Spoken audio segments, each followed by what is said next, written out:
Hello guys, welcome back to my YouTube channel. আমি পায়েল খুব ভালো আছি, আশা করছি তোমরাও সকলে খুব ভালো আছো। তো আজকে নিয়ে চলে এসেছি তোমাদের সামনে আবারও একটা মিনি ব্লগ। তো সকাল সকাল স্নান করে গিয়েছিলাম মনসা মন্দির, মানে আমাদের গ্রামের ফার্স্টেই যে মন্দিরটা আছে তোমরা আগের ব্লগে দেখেছ।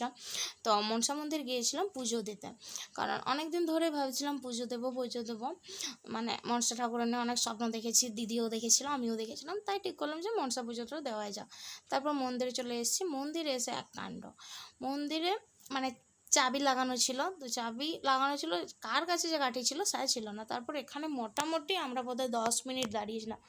গাইজ এত গরম ছিল না সেদিন, এই গরমের মধ্যে রোদে দাঁড়িয়ে থাকা মানে সত্যি। তো তারপর অনেক খোঁজাখুঁজি করার পর চাবিটা পাওয়া গেলো। তারপর এখানে দেখো পুরোহিত মশাই এসে গেছেন, আমরা আসার আগে যদিও পুরোহিত মশাই এসে গিয়েছিলেন। তারপর এখানে পুরোহিত মশাই শুরু করলেন পূজা। তো এখানে পুরোহিত মশাই দেখলাম সবাই মানে যতগুলো মনসা ঠাকুরের মূর্তি ছিল ছিল, তো সবগুলোতে উপর জল দিচ্ছিলেন। তো আমি জানি না জিনিসগুলো ঠিক, তো মানে কাছে পুজো অনেকবারই দিয়েছি, অতটা ভালো করে লক্ষ্য করা হয়নি।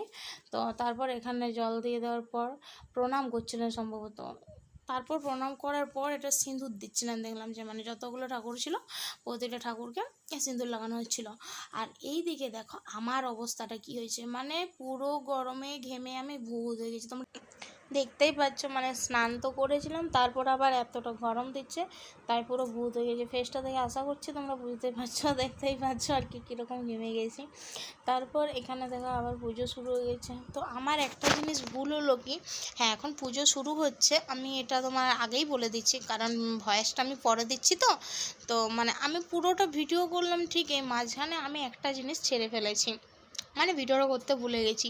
ওই দেখো যেটা ঘটের মধ্যে বেলপাতা, তারপর ফুল, তুলসী পাতা, এই সমস্ত, না তুলসী পাতা মনে হয় দেননি, কে জানে কি।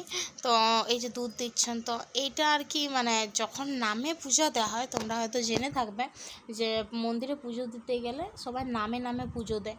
তো এখানে যখন নামে পুজো দেওয়া হচ্ছিলো না, তখন কি সুন্দর মানে বেলপাতাগুলো, ফুলগুলো তোমরা দেখলে অবাক হয়ে যেতে, কি সুন্দর নামে পূজা দেওয়ার পর ঠাকুরমশাই তলাতে হাত পেতেছিলেন, দুটো হাতকে একসাথে পেতেছিলেন, আর কি সুন্দর ফুলগুলো হাতে এসে পড়লো, বেলপাতাগুলো হাতে এসে পড়লো। হ্যাঁ আমাদের যখন দেওয়া হয়েছিল তখন পড়েছিল। আর এই যে দেখো এখন গামছা দিয়ে আড়াল করে দেওয়া হয়েছে, এখন মনে হয় ঠাকুর খাচ্ছিলেন।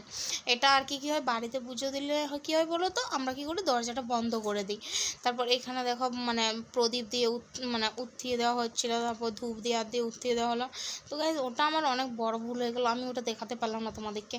কি সুন্দর, মানে আমি নিজেই অবাক হয়ে গেলাম যে এরকমভাবে ঠাকুরের কাছে পুজো করে পর মানে হাতটা নাকি তলাতে পাতলে পর ওই বেলপাতাগুলো, ফুলগুলো সব পড়ে যায়, মানে ওই জিনিসটা আমি ভুলে গেছি। তারপর মানে পড়ে যাওয়ার পর আমি তারপরে মনে পড়ছে যে ওটা হলো না। দেখো আমাদের পুজো হয়ে গেছে, দেখো আমার হাতে দিয়ে দিয়েছিলেন তো বেলপাতা, আর এগুলো কিন্তু ঠাকুরের মানে পড়েছে। এই দেখো আবার যেটা তুলছেন, তো এটাও পড়েছে। আমার সাথেই যারা ছিল আরও মানে মন্দিরে, তাদের নামে পুজো দেওয়া হয়েছে, ওই দেখো ওটা পড়েছে। তারপর দেখো এখানে পুজো দেওয়া হয়ে গেল। তারপর এই দেখো আমি প্রসাদ নিয়ে মানে বাড়ির দিকে চলে আসছি।